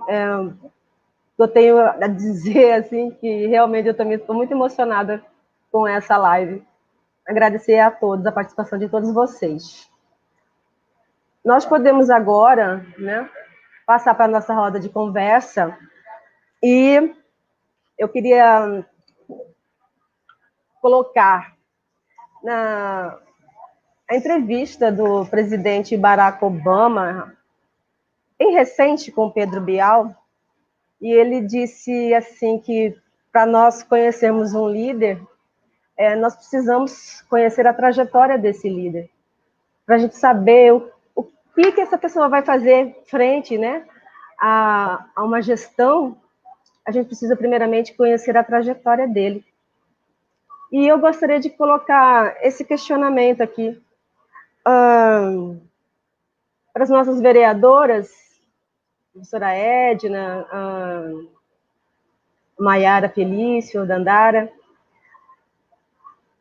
Nessa trajetória toda, qual foi a maior dificuldade de vocês? Porque nós hoje, em 2020, nesse pleito eleitoral, nós vivemos um cenário bem diferenciado dos outros. Nós tivemos várias mulheres pretas eleitas, em sua maioria com uma grande quantidade de votos. Também tivemos muitas mulheres trans eleitas também. E eu gostaria de saber de vocês, se me permite a liberdade e a democracia da boa política, chamá-las de vocês, né? Posto que agora vocês são vereadoras. A que se deve esse novo cenário? Como é que vocês explicariam esse novo cenário, essa nova forma do nosso eleitor optar por votar em mulheres pretas, em mulheres trans, um voto bem diferente dos votos anteriores, que normalmente, na sua maioria, era de brancos, homens brancos. Como é que vocês explicariam essa mudança do eleitor, né, no Brasil? Professora Edna, pode começar respondendo? Oi, Fanise. Tive que mudar de lugar porque meu celular estava descarregando e não tinha como carregá-lo lá onde eu estava. Então, eu acho que ainda estamos vivendo um processo que me parece que não vai ser tão rápido assim, de mudança no padrão das relações sociais na sociedade brasileira, né? Eu acho que o fenômeno do bolsonarismo, ele já é resultado de um processo de visibilidade da luta do povo preto, das mulheres e da população LGBT. Então, toda a narrativa construída pelo movimento bolsonarista é uma narrativa contra nossos corpos, né? Então, o neoliberalismo se revestiu de uma moralidade fundamentalista que atenta contra nossos corpos. Isso aconteceu porque, no período anterior, esses mesmos segmentos, eles vinham ganhando espaço na luta contra o racismo, contra a LGBTfobia, contra o machismo, e o antídoto para esse avanço das nossas lutas foi a extrema-direita a direita se juntar com a extrema-direita, né, já que do ponto de vista da classe também haviam derrotado o nosso governo, né, então precisava que também criar uma narrativa moralizante. E eu acho que a população demorou, mas as eleições de 2018, elas demonstram um amadurecimento maior do eleitorado. E uma clara mensagem para os partidos de esquerda, acho que foi a Dandara que falou isso, né? E eu concordo, um claro recado para os partidos de esquerda sobre a importância das pautas que foram historicamente secundarizadas por esses partidos. Por exemplo, a questão da igualdade racial, a questão da LGBTfobia e a questão do machismo, né? A eleição de mulheres negras e a eleição de pessoas LGBTs demonstra exatamente a necessidade de renovar a pauta da esquerda brasileira e de atualizar as nossas lutas, justamente trazendo para a baila a representatividade do povo, que é a maioria negra, que é a maioria mulher, né, esse anseio pela representatividade percebida por uma população que hoje está sendo massacrada, com retirada de direitos, com aumento da violência contra os corpos das mulheres, uma sociedade da insegurança, uma pandemia aí que assola o país e já matou mais de 160 mil pessoas. Hoje não há quem não tenha perdido um amigo, um parente, um conhecido por Covid-19, entendeu? E eu acho que as pessoas estão começando a dar sinais de reação, e o eleitorado foi às urnas, os que ainda acreditavam, porque teve muita abstenção também, também uma outra forma de reação que as pessoas tiveram contra o que está posto no nosso país, mas também houve essa reação de ir até a urna e votar em candidaturas que representassem melhor o povo que anda desgastado e sem representatividade na política. Eu sou uma pessoa, sou uma mulher de 53 anos já, e eu vi a Maiara falando que ela demorou para ter essa construção. Maiara, eu demorei muito mais, porque eu passei muitos anos sofrendo por machismo e por racismo, sem entender muito bem o que estava acontecendo, mas também começou muito determinada, falar, vamos embora que eu não vou parar. Então essa luta é uma luta interna também, né? O machismo e o racismo produz isso na gente, né? Que não é só uma produção de pensamento racionalizado, acadêmico, é uma experiência de vida que constitui nossos corpos e a nossa subjetividade, né? E ela vai sendo alterada e tendo muito mais consciência na medida que a gente caminha e faz e produz a luta. A luta pela ocupação do espaço institucional, que os nossos corpos ocupem esses espaços, eu acho que é uma luta mais recente, né, e eu acho que ela não veio para ir embora rápido, não, acho que nós viemos para ficar. Mais mulheres negras vão continuar na luta, vão vir para a luta, vão ocupar esses espaços, e obviamente nós que temos essa militância, nós sabemos que nós não estamos nesses lugares para sermos as últimas, nós estamos para abrir a porta para que outras mulheres venham, porque nós nunca andamos sozinhas. Então, eu penso que essa mudança no eleitorado também tem a ver com a mudança nossa mesma, de adquirir mais consciência e de saber que essa luta é importante também. Não é só uma luta pela nossa autoestima, que é importante também, mas é uma questão de poder, porque a nossa desconstituição como beleza, como estética, é também uma questão de poder. Então, eu acho que essa consciência, ela está sendo gestada e ela já dá sinais de consistência com essas eleições de 2020, apesar de tudo que nós estamos vivendo. Então, assim, se tem uma coisa positiva em 2020, é esse indicador de que as mulheres pretas vieram para ficar nessa luta pela ocupação dos espaços da política. E isso é maravilhoso, porque se tem um lugar onde a gente possa esperançar mudança, é do seio das mulheres pretas, né, que somos a maioria e que estamos ausentes do poder. Eu acho que é isso. Obrigado, Edna. Muito emocionado com a fala da senhora desde a primeira fala. E eu já sou seu fã. Não te conhecia ainda, mas já virei seu fã já. Entendeu? E assim, realmente a gente, infelizmente, vem sofrendo muito preconceito. Quando eu era pequeno, eu entrei no mercado e quando eu percebi, tinha um segurança do supermercado me seguindo, né? E para minha surpresa maior ainda, esse segurança também era preto, né? Então, assim, infelizmente, o preconceito começa muitas vezes por nós mesmos, né? Nós mesmos temos esse preconceito. Então, assim, mas hoje, né, graças a Deus, graças ao Goronzão, eu que sou budista, né? Então, assim, a gente trabalhando, né, e estudando, a gente conseguiu mudar. Hoje, graças a eu não sofro mais tanto preconceito assim, né? Pelo menos não explicitamente, né? Ninguém me segue mais no supermercado hoje, eu fico alegre, mas confesso que às vezes eu ainda dou uma olhadinha para trás para ver se, né, tem algum segurança me seguindo.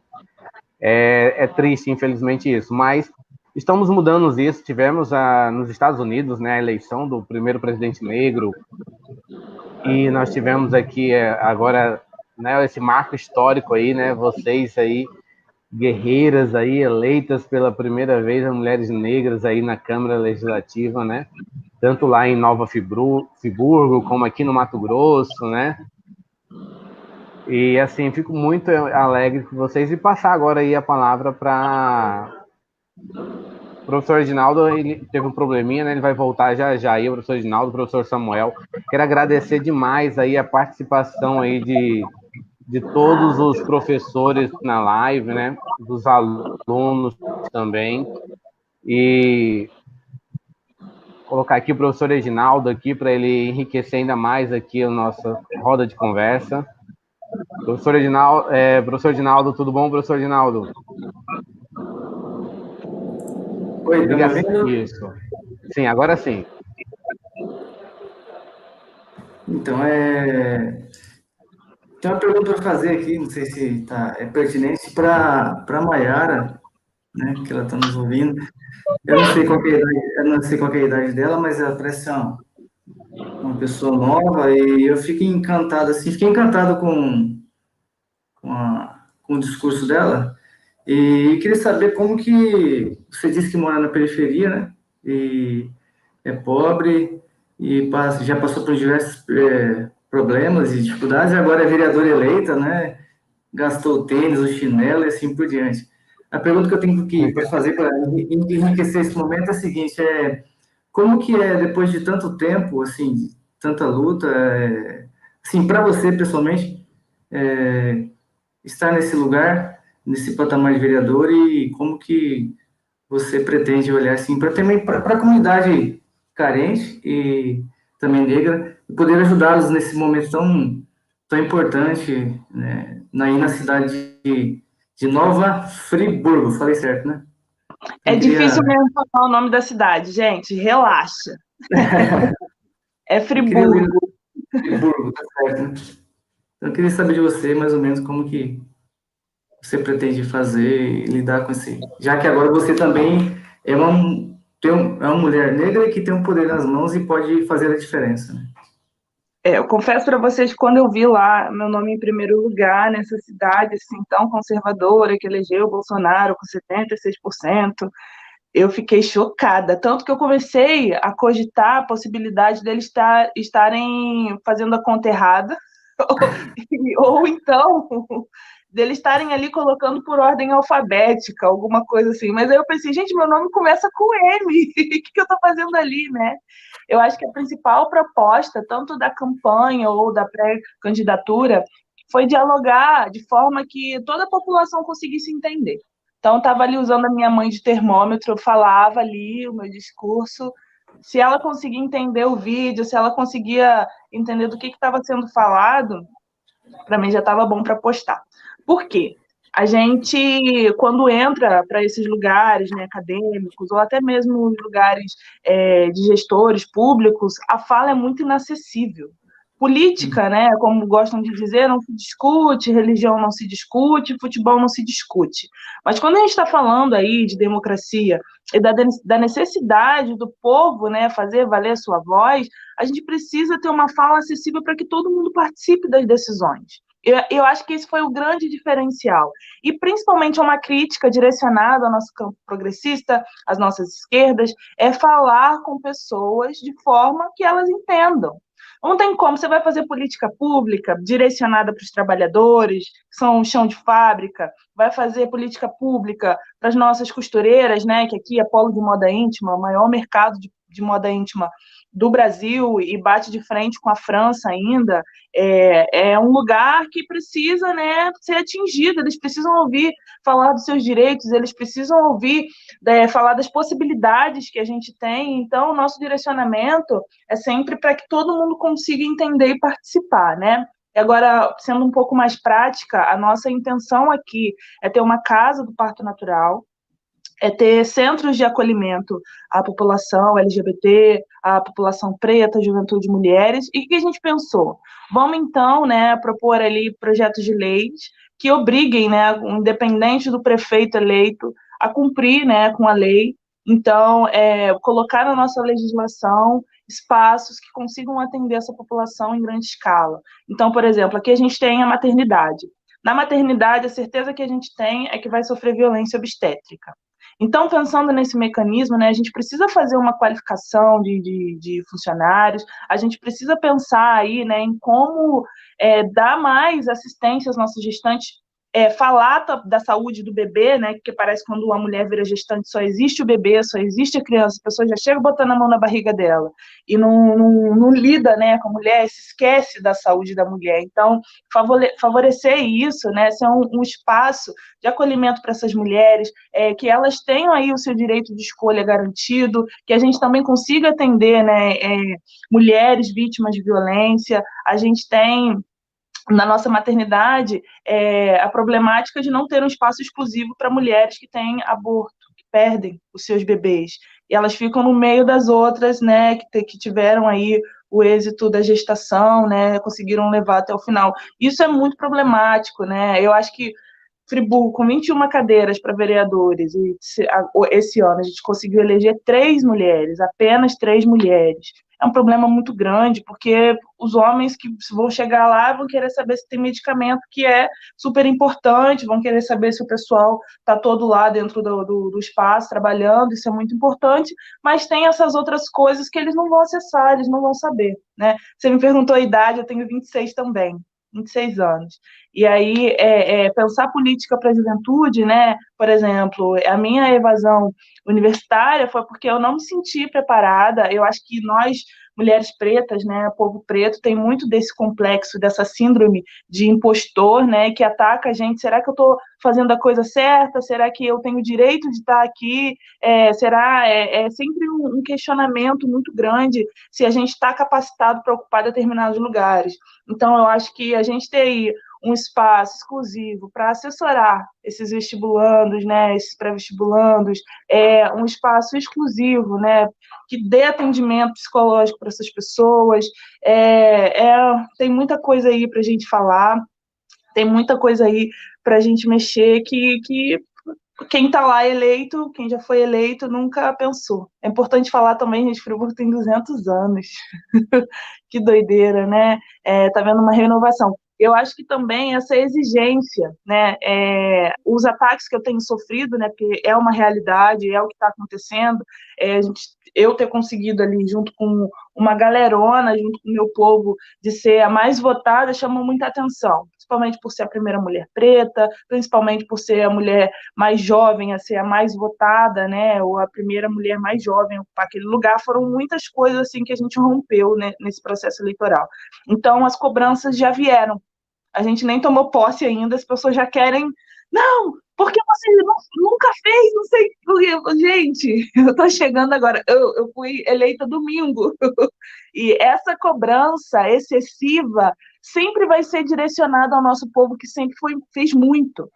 Para a pessoa preta se destacar em algum lugar, ela tem que bater recorde, né? Nenhum irmão que já foi para a Câmara foi exaltado. Então, só quando você consegue quebrar recorde de votação, só quando você consegue ser o número 1 na sala de aula, só quando você consegue o prêmio Nobel, você vai ser notado, porque a branquitude já está tão acostumada da gente trabalhar muito, que só choca, que só chama atenção quando a gente é único em alguma coisa. Aí a gente sai de sub-humano para um super-humano. Nunca humano, nunca com falhas, nunca com fraqueza, sempre um lugar de fortaleza, né? Eu não sei se já ouviram falar do mito das 3 mulheres pretas. Vou contar para vocês. O mito se baseia, né, na mulher preta forte, na mulher preta barraqueira e na mulher preta, que é o estereótipo padrão, né, nas mulatas, que são as chamadas preta exportação, né, que é objetificação em material, né? Então, aí, quando a mulher preta forte é aquela que pode trabalhar duro, que pode fugir daquela ideia de que fomos criadas para ser donzelas, para ser princesas, né? Quando tem essa história muito vinculada, a gente se pergunta que tipo de mulher essa galera está falando, né? Que pode deixar de trabalhar, e deixar que o homem a banque. Que tipo de mulher, que perfil de mulher é esse, né? Porque eu estou acostumada a trabalhar desde os meus 12 anos e trabalhar pesado. Eu nunca pude contar com meu pai para fazer muita coisa, né? Ele fazia o básico para casa, e o resto eu tinha que me virar. Então, se precisava de um sapato, se precisava de alguma coisa para a escola, meu material escolar, sempre fui eu quem comprou, né? quando não tinha aí do estado ou não tinha do município. Então, assim, né, esse estereótipo não se enquadra na mulher preta, que é lida como forte sempre, que pode carregar caixa pesada, que pode capinar o dia inteiro. Vem o estereótipo, aquela também mulher forte que recebe menos anestesia na hora de parir.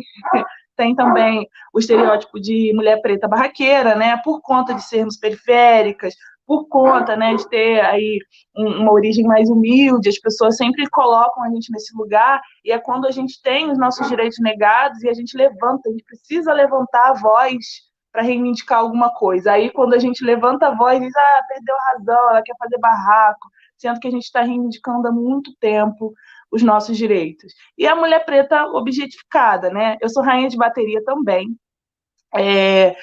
estou à frente de um bloco, né, carnavalesco, já há alguns anos, e as pessoas confundem muito eu estar ali me divertindo como se eu estivesse ali oferecendo o meu corpo.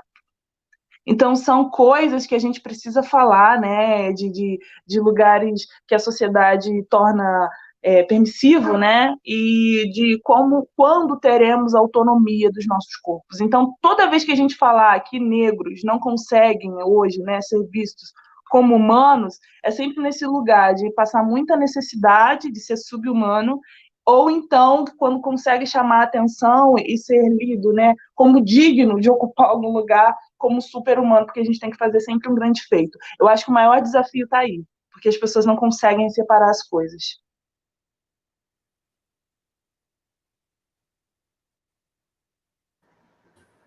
Obrigado, Maiara. Ginaldo, algum comentário, Ginaldo? Oi, tá ouvindo? Oi. Não, tranquilo. Algum comentário aí sobre a só... fala da Maiara e a resposta à sua pergunta? Não, era isso mesmo, era só para ter uma noção, né? Porque eu fiquei, assim, encantado porque ele foi mais votado da cidade, né? Nova, é negro e tem muito talento e tem muita coisa para nos oferecer, não só para a região dela, né? Não só para Nova Friburgo, mas para o Brasil inteiro, levando esse movimento e fazendo com que as pessoas se conscientizem cada vez mais em benefício da consciência negra, valorizando as pessoas e acabando com essa, desculpe a palavra, né? Essa bobagem que é o preconceito, que é o racismo. Isso tem que acabar de uma vez por todas e fazer com que a sociedade seja cada vez melhor sem racismo. Somente isso. Obrigado, Maiara. Tudo de bom para vocês, sucesso. Eu tenho uma pergunta. Ouvindo? Vai lá, professor Samuel, fica à vontade. Recentemente, né, o STF ele aprovou a divisão proporcional, né, do fundo eleitoral, né, para os candidatos negros.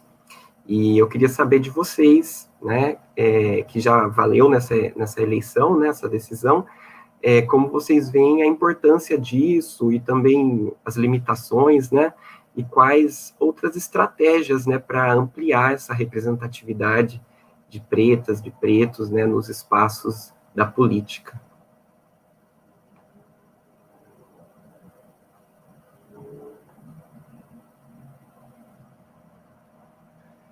Obrigado, Samuel, pela pergunta. Eu vou passar as perguntas para a Dandara e depois a Maiara, se quiser complementar, fica à vontade. As regras do jogo não são as mesmas. As oportunidades ao longo da vida também não. A meritocracia é uma grande mentira. O mito da democracia racial nem se fala. Se as regras do jogo não são as mesmas, a corrida eleitoral é uma competição completamente desequilibrada. Enquanto eu e a Maiara fizemos campanha de chinelo, pegando busão, carregando bandeira dentro do ônibus, material dentro do ônibus, tinha candidato que tinha uma frota de 30 carros para levar material na casa das pessoas, para ônibus, para carregar só a equipe de rua deles, e eles andavam, era de tênis da Nike. Se as regras do jogo não são as mesmas, nós precisamos equilibrar um pouco mais a balança. E, sem dúvida nenhuma, o fundo para candidaturas negras é fundamental para a gente ter um certo nível de competitividade. Nós temos que parar de enxergar as candidaturas negras como candidaturas laranjas ou candidaturas para cumprir chapa e fazer quociente eleitoral. Nós somos com candidaturas que têm capacidade de serem eleitas, têm elegibilidade. Nós somos candidaturas competitivas. Nós somos candidaturas que têm muita chance de ser eleita e puxar mais gente junto com nós. Então, dito isso, os partidos precisam criar programas de financiamento das candidaturas negras, assim como o nosso partido PT criou o programa de financiamento de mulheres, que é o Representa, o Elas por Elas, na verdade, criou o programa de financiamento de juventude, que é o Representa. Por quê? Não é só entregar dinheiro na mão das candidaturas. O que o Representa fez? O Representa, que é esse programa de candidatura jovens do PT, ele criou um curso que nós começamos lá do básico. O que é poder? Por que nós queremos ocupar o poder? O que é legislar? O que é Estado? Básico. Depois nós fomos para uma outra fase, que era pensar como é que se organiza uma pré-campanha. O que você tem que fazer na pré-campanha? O que você tem que fazer na campanha? Né? Que tipo de assessoria, de grupo que você tem que formar? Não, você tem que ter comunicação, você tem que ter um jurídico, você tem que ter um financeiro. Feito isso, orientações do dia a dia, material, equipe, como é que se organiza. E aí depois o Representa decidiu como distribuir os recursos para as candidaturas jovens, né? Então nós precisamos disso e a prova está aí hoje. O Representa priorizou 50 candidaturas no Brasil, 25 foram eleitas. São 14 mulheres e 11 homens, mostrando que quando há investimento, quando a nossa candidatura é uma prioridade, nós damos resultado e esse resultado é nas urnas. São vitórias eleitorais, mas são vitórias extremamente políticas. E nós estamos de olho, né, Maiara? Porque a afroconveniência agora está nadando de braçada nesse rio. Gente que na eleição passada se autodeclarou branco e achou que nessa eleição ia ter dinheiro para os pretos e para as pretas, correu lá e mudou a autodeclaração. Não adianta, à medida em que a gente avança em direitos, as pessoas quererem se beneficiar da nossa luta. A nossa luta é ancestral, é por reparação, e nós não deixaremos essa afroconveniência crescer nesse rio, tá?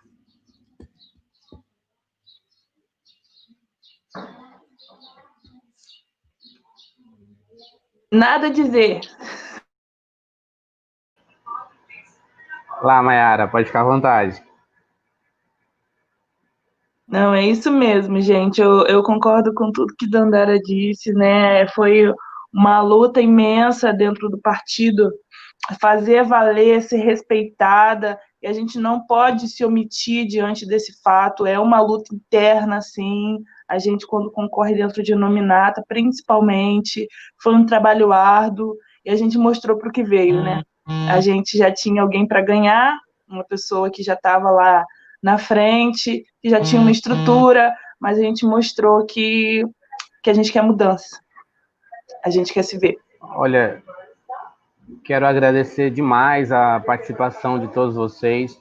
Infelizmente, a professora e doutora, né, Edna Sampaio, teve um probleminha técnico e caiu a conexão dela, né? A gente não conseguiu restabelecer a conexão dela. Quero agradecer demais a Dandara, que se disponibilizou aí, a Maiara, né? Que se disponibilizaram a participar dessa live e mostrar um pouco desse movimento, né? E tentar mudar essa realidade atual, né? Em que nós vivemos. Agradecer ao professor Edinaldo pela participação, ao professor Samuel Costa, e agradecer a todos os participantes, a todos os professores da Escola Ferreira Mendes e a todos aí que acompanharam essa live ao vivo. E para encerrar essa live, eu chamo agora o nosso diretor, que foi um dos idealizadores também, né, que foi responsável para que essa live pudesse acontecer, né? Então, vou passar para o diretor Danilo para ele fazer os agradecimentos e encerra com a fala da professora Fanise.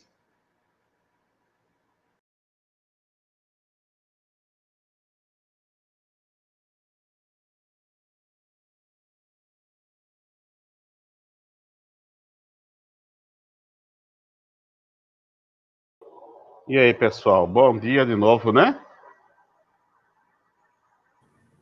Está me ouvindo? Sim, Danilo. Eu gostaria de agradecer a presença de todos vocês, da professora doutora Edna Sampaio, da nossa vereadora de Friburgo, Maiara Felício, da nossa vereadora de Berlândia, né? Berlândia, Beraba, aí não pode falar do Ibiá, né? A Dandara, né? É a Bela Araguari, tá? Isso, é Araguari, é verdade. E eu acho que foi de grande proveito, maravilhosa a presença de vocês, né? Dizer que surgiu, né, não poderia deixar de falar isso, lá com a ideia do professor Cláudio Brandão, quando ele disse na nossa reunião dessa passada, o que a gente estaria pensando para esta semana. E aí reunimos aqui toda a equipe gestora, passei a bola para o Marlos e para a Fanise, e eles fizeram todo esse trabalho aí. Lembrando também que a gente tem uma outra vereadora negra lá em Curitiba, né? Eu não recordo o nome dela. Carol, né? E assim, é muito importante esse trabalho, e eu gosto da fala dela quando ela disse o seguinte: é claro que há todo esse preconceito, esse racismo, mas vocês não galgaram essa posição que vocês estão hoje simplesmente porque são negras, ou de pele negra, né? Dizer a todos nós, eu também sou afrodescendente, apesar de ter a pele um pouco clara, mas o nariz é chato, os lábios são diferentes, o cabelo é daquele jeito, né? Dizer para vocês que é a competência que está levando a isso. Então, infelizmente eu não pude, eu ouvi toda a live, mas não pude participar do debate, porque nós estamos aqui com muita atividade, o prazo é curto, né? Mas ouvi toda a live, parabenizo a todos, agradeço aos professores, ao Samuel, ao Edinaldo, sobretudo aos coordenadores que trabalharam em cima desse evento. Quer dizer que é o primeiro de muitos, agradecer a participação de todos vocês, e que essa é a Escola Ferreira Mendes, fazendo a diferença. Que isso seja um trabalho para todo o nosso horizonte aí na frente. Tá ok? Um grande abraço, obrigado a todos. Vou deixar com a professora Fanise para fazer o nosso encerramento. Bom feriado, gente. Amanhã é feriado. Não quero acordar 8 horas com reclamação de professor dizendo que está dando aula. Bom dia a todos.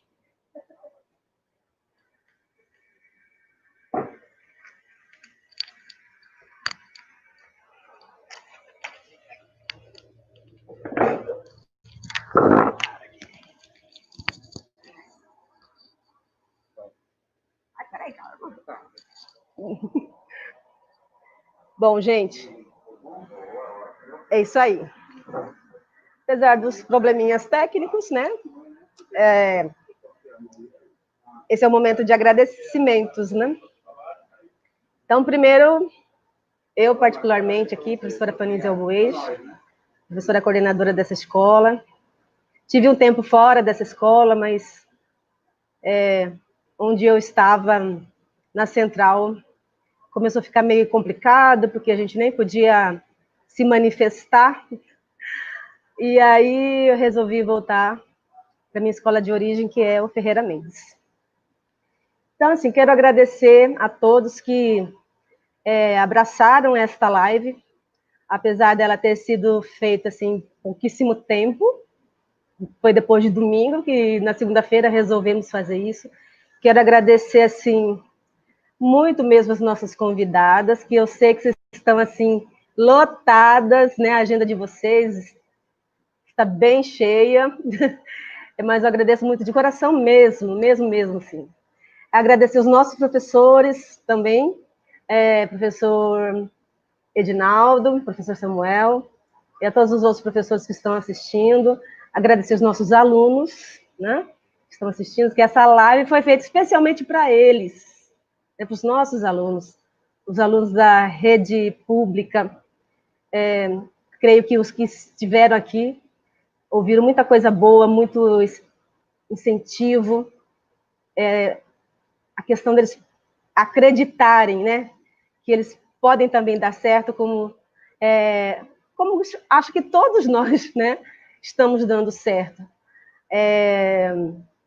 Quero agradecer também a assessoria do Cefapro, na pessoa da professora Fábia e professor Jorci, que nos assessoraram também para a gente fazer essa live.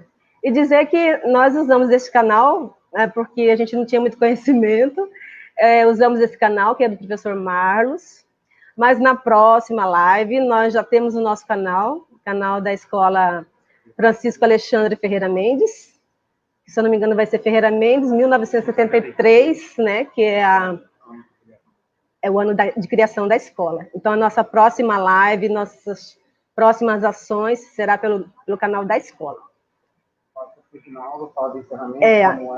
Vou passar para os nossos professores, passar para o professor Edinaldo, depois para o professor Samuel, e, por último, o nosso professor Marlos vai encerrar. Tá bom? Gente, muito obrigada de coração pela participação de vocês todos. Sim. Ok, então quero agradecer aqui pelo convite da escola, né? Por esse momento tão importante, de um tema tão importante para toda a sociedade, e que infelizmente é um tema que é muito deixado de lado por todos. Então, agradeço pelo convite da escola, quero agradecer a Dandara, né, por seu trabalho e por sua inteligência, que aí nós percebemos aqui, a Maiara também, por tudo aquilo que eu já falei, e a professora Edna, que já não está mais aqui, mas que é um poço de sabedoria, vocês viram aí, né, que ela sabe muito, e fiquei muito feliz de estar aqui com vocês, e desejo para todos uma boa sorte e sucesso para todo mundo aí. Obrigado pelo convite e até mais. Aí, tirei e coloquei de novo. Bom, quero agradecer também aqui pelo convite da gestão, para estar compondo aqui essa mesa rica, com muitas falas importantes. Agradecer aí a fala da Dandara, da Maiara, da Edna, e que esse debate, né, seja um debate contínuo, né, que a gente não se esqueça, né, e lembre disso só em novembro, né, que a gente continue fazendo essa reflexão, esse debate importantíssimo, tá, pessoal? Muito obrigado. Professora Maiara.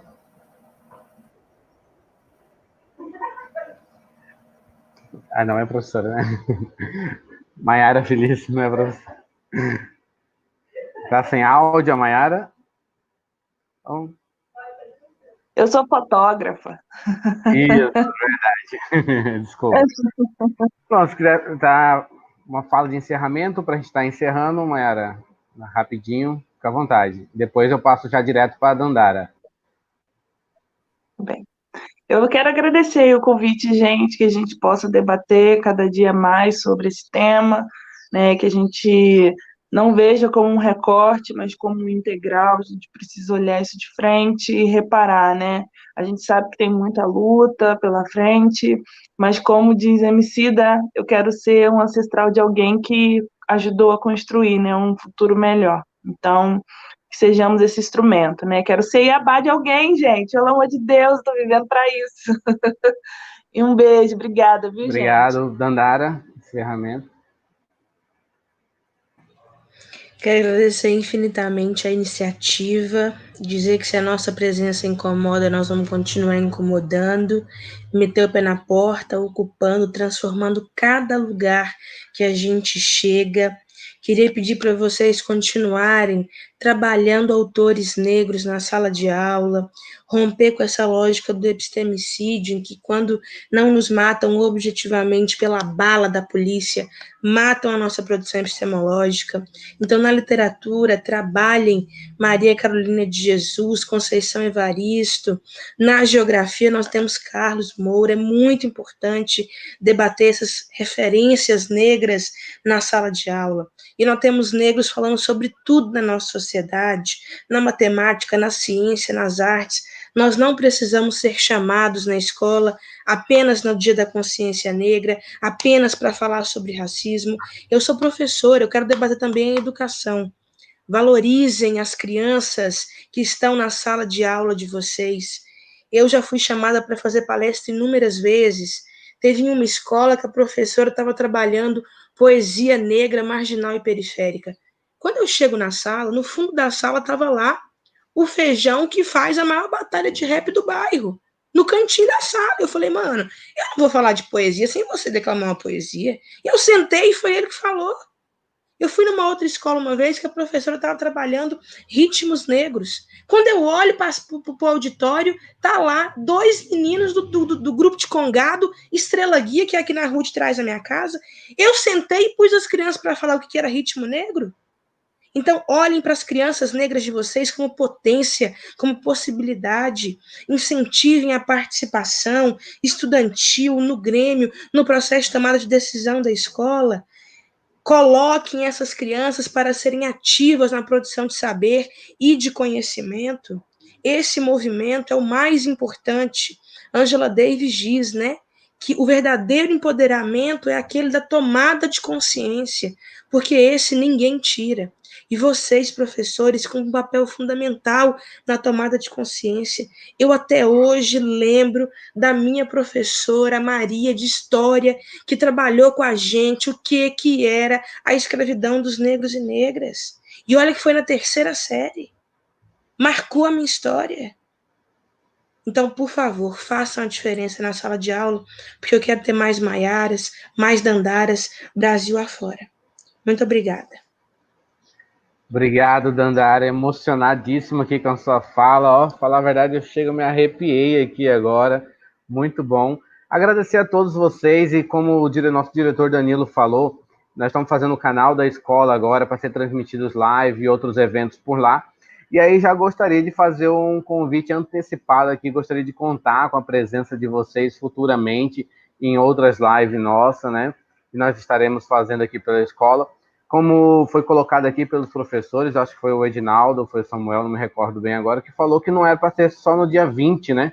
Que isso seja feito aí diretamente nas escolas. E nós pretendemos fazer isso para o ano que vem, 2021, vamos fortalecer aí, vamos fortalecer a cultura negra, né? Então, assim, muito emocionado mesmo e só agradecer vocês. Vamos encerrando a nossa live por aqui.